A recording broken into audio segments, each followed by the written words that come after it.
啊，看报纸呢。明白了。是呀。仔仔是不是着凉了呀？刚家里在咳嗽。是的吧？我估计是衣服穿少了。前几天温度蛮高的，我就给他把个热天的衣服记得跟他换到身上去了，所以可能受了凉。不要紧，我跟那个冲包感冒药去。爸，你还是给他多穿点衣服吧。哎，爸，我们回来了。好。哎爸，跟仔仔吃了吗？哎，还没有。在看啥呢？这么入神？看这杂志。杂志是吧？哦。怎么又咳怎么嗽了？还在咳呀？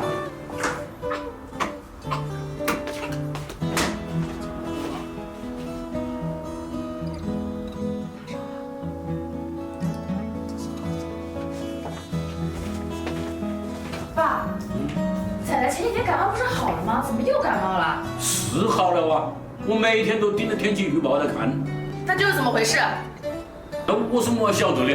你看你这个人啊，我又不是医生。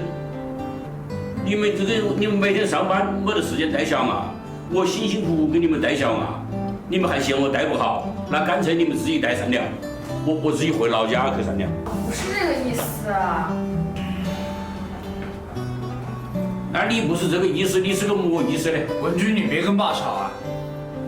我看也不像普通的感冒，一直咳嗽，流鼻涕，到现在都不好，不会支气管炎吧？看你这个那说的个么话？就是说的啥呀？你这是？我们看样子现在只有上医院去，赶紧的。先赶紧去吧，赶紧去吧。爸，你就在家休息吧，我俩赶紧去。你们注意啊！好。小孩慢性咳嗽可能都是由过敏的原因所导致的。那么过敏性咳嗽的话，大多数是由于对粉尘、对食物以及对其他的一些物质引起来过敏引起来的咳嗽。那么这种咳嗽的话，我们在治疗上不能够抗感染治疗，或者说抗感染治疗无效。这个时候我们可能就要首先要避免这一些接触这些过敏的物质，比如说粉尘，比如说粉尘螨，这个螨虫。